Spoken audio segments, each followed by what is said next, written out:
Y buena Ahora comida de sí, Angelita. ahora sí tenemos al entrevistado de hoy. Estoy hablando de Diego Agual, presidente del Instituto Nacional de Estadísticas. Diego, buenas tardes, ¿cómo andás? Buenas tardes, Checho, ¿cómo estás? Gracias por la invitación. Me pareció fantástica esa encuesta que hicieron y solo 5% al menos de los televidentes que asisten al programa no conocen el censo. Así que bueno, muy bien, muy bien. Es una buena señal. Hasta Sí. ahora, ¿cuánta gente, de acuerdo a los registros de ustedes, cuánta gente ha contestado el censo vía online?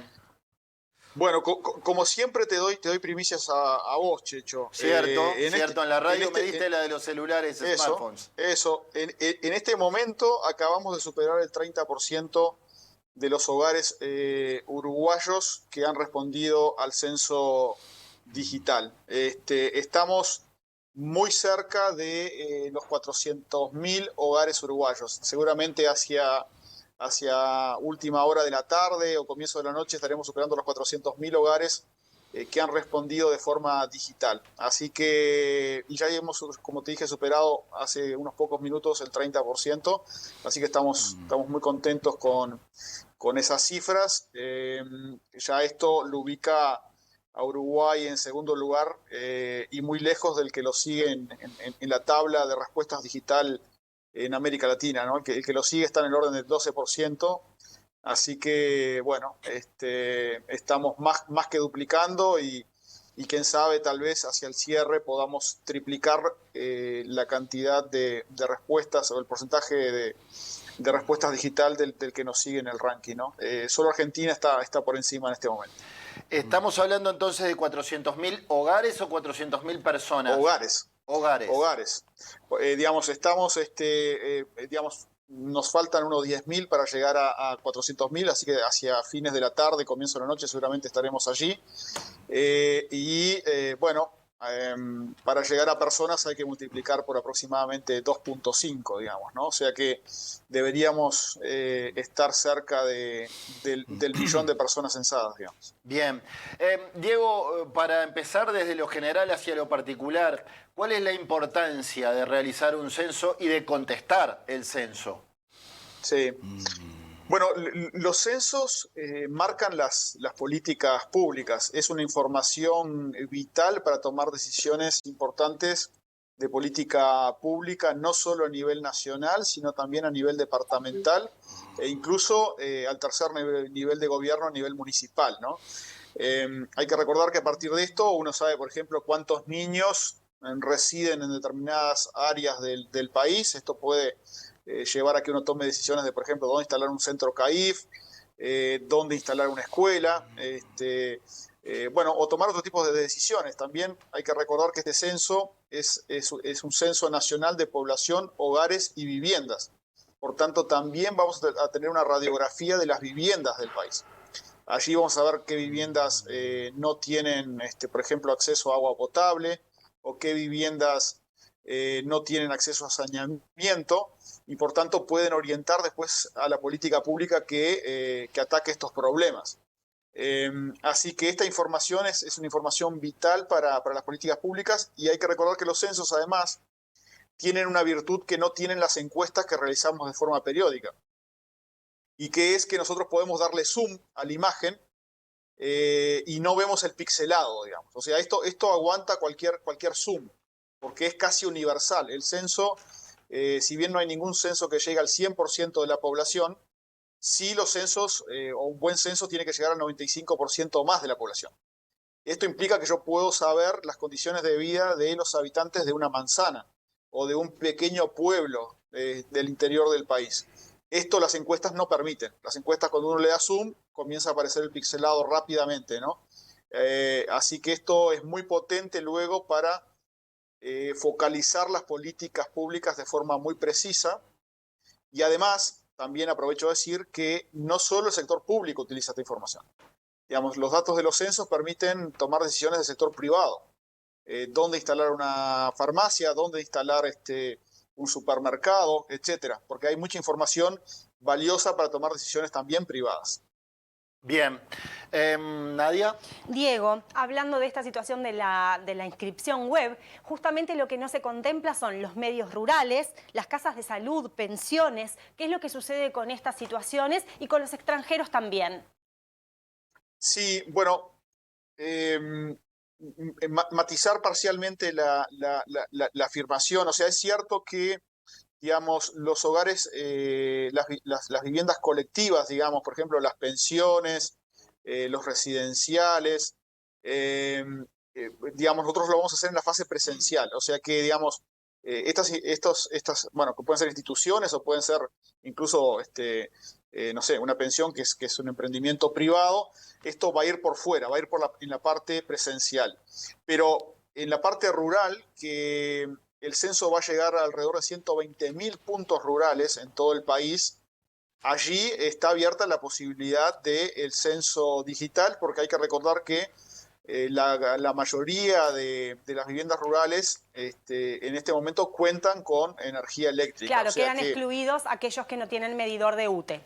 exacto, exacto. Por tanto, con excepción de aquellos que no tengan medidor de UTE en las zonas rurales, los demás pueden responder. Es más, les doy un número de hace un par de días, no volví a chequearlo, pero un número, creo que fue del sábado que lo miré, ya teníamos alrededor de 9.000 hogares de zonas rurales que habían respondido el censo digital. O sea que en zonas rurales también están respondiendo al censo digital. A decir una cosa adicional con respecto a la zona rural. Nosotros allí, en buena parte del país, en las zonas rurales, la policía rural va a estar colaborando con el relevamiento de información para el censo, únicamente en las zonas rurales. En las zonas urbanas es el INE con funcionarios contratados para este propósito que lo van a hacer, pero en buena parte del país, la policía rural, que tiene mucho conocimiento de las zonas rurales, de los vecinos que viven allí, van a estar colaborando con el INE, por lo cual estamos muy, muy agradecidos con el Ministerio del Interior por ese apoyo. Y te preguntaba por los extranjeros, si tiene relevancia la información en este caso y qué pasaría Claro. con ellos. Sí, acá es importante recordar que el censo abarca a todas las personas que viven en el territorio nacional sin importar su nacionalidad. O sea, esto no es un censo de uruguayos, por decirlo de alguna forma. Por tanto, si hay extranjeros que han vivido más de 12 meses en el territorio nacional o que piensen vivir más de 12 meses, aunque no lo hayan hecho todavía, deben censarse. Es más, para nosotros es muy importante porque parte de la información que va a ser muy interesante y muy útil es tener una cuantificación de cuántos son los inmigrantes en Uruguay. Por tanto, nos importa mucho y es importante que respondan los extranjeros que están residiendo dentro de las fronteras del país. Diego, ¿por qué te voy a hacer preguntas puntuales Claro. inherentes al censo? ¿Por qué averiguar sobre la raza y si la persona proviene de tal raza o tal otra, eventualmente indígena o asiática? ¿Y por qué la pregunta de... Yo ya lo contesté el fin de semana, por eso ahora tengo algunos elementos más que cuando te realicé la entrevista en la radio, pero Sí. ¿y por qué la pregunta a propósito del sexo y cómo se percibe la persona? Mm. Esto ha despertado polémica, creo que el doctor Salle ha sido uno de los que le ha caído mal. ¿Por qué? Sí. Bueno, voy a la pregunta primero de ascendencia étnico-racial, que es una pregunta que, digamos, ya fue preguntada en censos anteriores. Allí hay que recordar que, por ejemplo, la población afro o negra en Uruguay tiene algunos indicadores que incluso que algunos salen del propio censo, que indican, por ejemplo, menor nivel educativo que el promedio de la población. Es una población que tiene una mayor tasa de desempleo, por ejemplo, en los datos que el Instituto publica de forma habitual todos los meses, que tiene un mayor nivel de informalidad, es decir, de menor aporte a la seguridad social. Entonces, el identificar, digamos, esta población y poder, bueno, conocer quiénes son, en qué trabajan, en qué condiciones viven, puede dar lugar luego a algún tipo de política pública dirigida a estos sectores o a estas minorías. Claro. Bien. Después, con respecto a la pregunta de... En realidad, a ver, nosotros tenemos dos preguntas en el cuestionario. Una que es sexo al nacer, Sí. con la opción, con únicamente dos opciones. Pero luego lo que hay es una pregunta de identidad de género. Sí. Y allí lo que hay que recordar es que nosotros estamos obligados por una ley del año 2018 a preguntar por identidad de género en el censo. A texto expreso lo dice en el texto de la ley. Por tanto, básicamente lo que estamos haciendo es dando cumplimiento a esa ley. O sea que esa es la respuesta de la inclusión de esta variable en este censo, que efectivamente es por primera vez que lo estamos haciendo. Pero estamos dando cumplimiento a una ley, básicamente. El instituto está haciendo eso. Está claro. Te hago otra pregunta. Alberto Silva también pide la volada. Respecto a por qué poner la cédula de identidad, no es mi caso, pero me consta, he leído mucha gente en redes sociales quejándose por tener que poner su cédula o su correo electrónico, su mail, porque entienden que después le van a llegar mensajes de reparticiones del Estado o de empresas, o que no deberían poner su cédula de identidad porque se los identifica demasiado. ¿Cuál es la explicación para pedir tanto la cédula como el correo electrónico? Sí. Y bueno, si no hay, perdón, y te agrego, y si no hay algún temor fundado de la gente en que después le llegue algo indeseado al correo. Claro, claro. A ver, respondo primero por la cédula de identidad. En el cuestionario, cuando arrancamos el cuestionario digital, que aprovecho de decir que quedan 2 días para que lo llenen, ¿no? Estamos a 2 días del cierre del censo digital, cierra el día miércoles 17 a las 24 horas, está previsto que cierre el censo digital. Y bueno, y aquellos además que lo hagan en esta instancia pueden participar por sorteos de 1 año gratis de UTE y también por teléfonos celulares inteligentes que Antel ha proporcionado. Pero más allá de esto, yendo a la cédula, lo primero a decir es que no es obligatorio proporcionar la cédula en el cuestionario digital.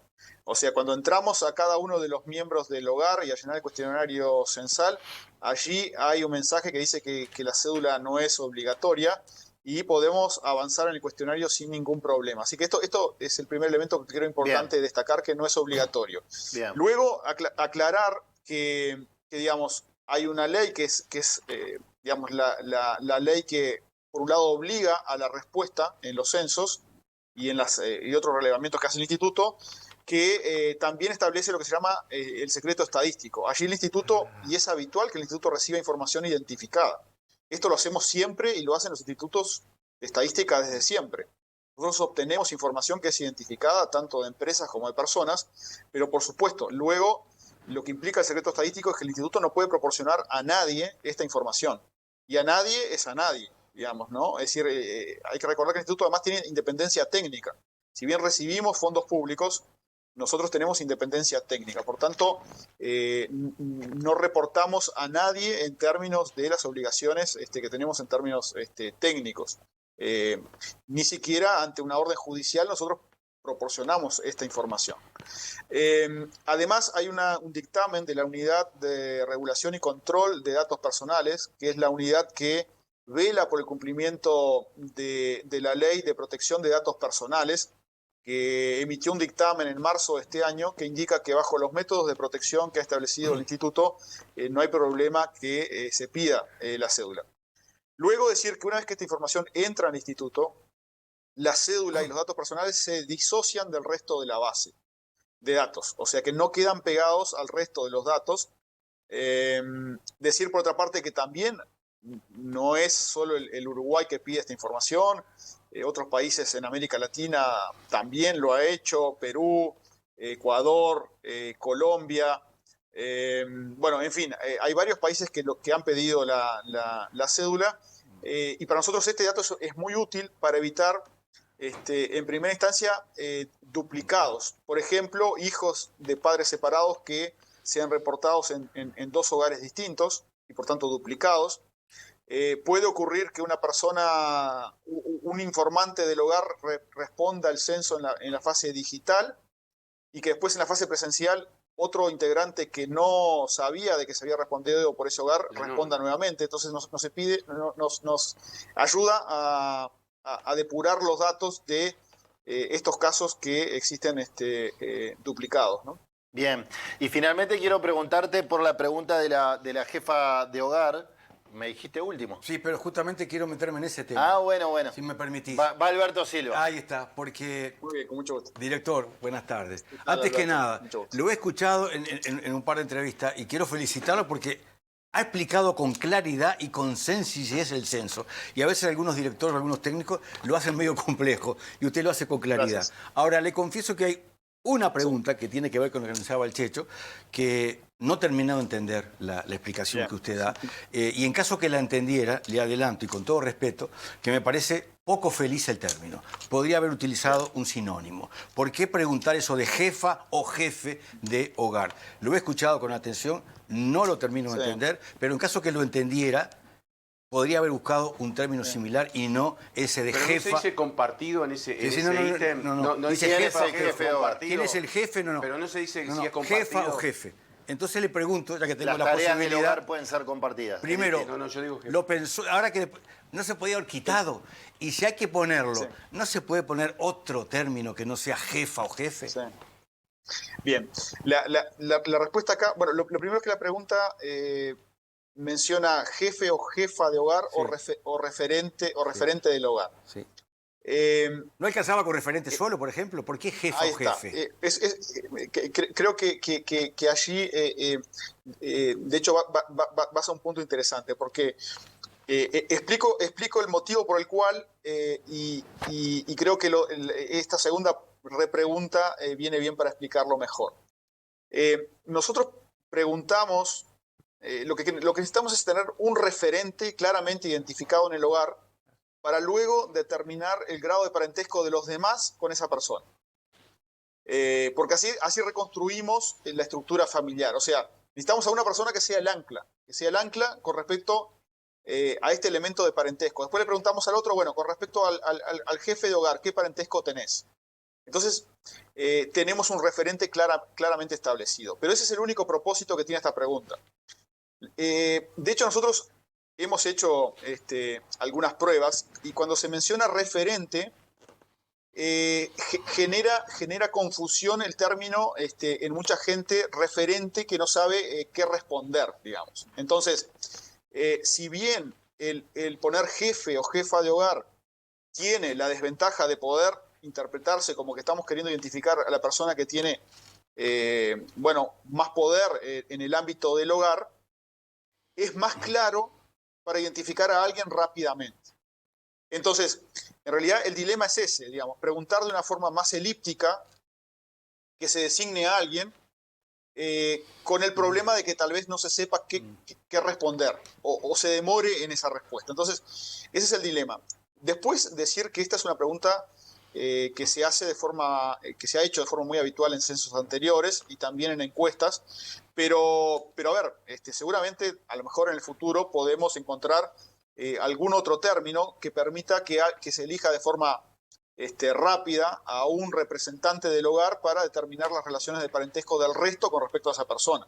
Y en ese caso podremos estar resolviendo ambos problemas. Pero esa es básicamente la explicación allí, ¿no? Es digamos, para parte de la gente, esa es una forma muy fácil de determinar a alguien, que si preguntábamos de otra forma probablemente se generara más debate y más dificultad para determinar un referente. Me quedo con esa imagen, de buscar tal vez en otro censo otra palabra. Usted sabe que no hay palabras ingenuas y algunas palabras reafirman conceptos. Yo aquí me permití polemizar en la pandemia cuando una y otra vez se hablaba de la inmunidad de rebaño. Yo decía, ¿por qué inmunidad de rebaño? No somos bestias, inmunidad colectiva en todo caso, porque cada palabra tiene también una connotación. Jefa o jefe no significa lo mismo que referente. Me gustó eso que usted dice, entendí por qué y me encantó que diga que en el próximo se va a intentar no esa palabra que es muy especial, usted sabe, tiene muchas connotaciones. Yo lo entiendo, sin duda yo lo entiendo, y entiendo que una vez que uno menciona jefe o jefa, nos lleva a mucha gente directamente a un elemento que tiene que ver con la distribución de poder dentro del hogar, digamos. Claro. Naturalmente lleva a ese lugar. Y bueno, sí, es posible que estos términos hacia futuro haya que revisarlos y encontrar otro que sea fácil de entender y que por tanto se determine rápidamente el referente, pero que no aluda a estos otros elementos. Yo creo que sí, por supuesto, las preguntas van evolucionando con el tiempo, y sin duda es algo a evaluar a futuro, incluso teniendo en cuenta el tipo de polémica que generó, ¿no?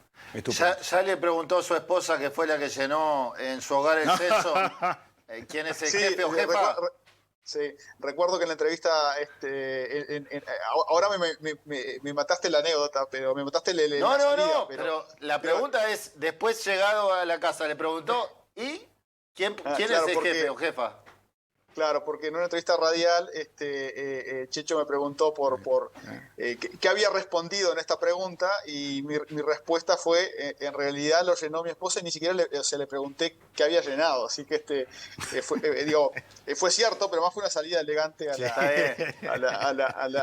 la pregunta. Así que la verdad que no sé, ni siquiera todavía no lo he preguntado. Lo llenó ella al censo. Mejor no saber quién es el jefe o la jefa. Sí, evitar polémicas. Pero además esto es importante, que no necesariamente tienen que estar todos los miembros del hogar para responder el censo.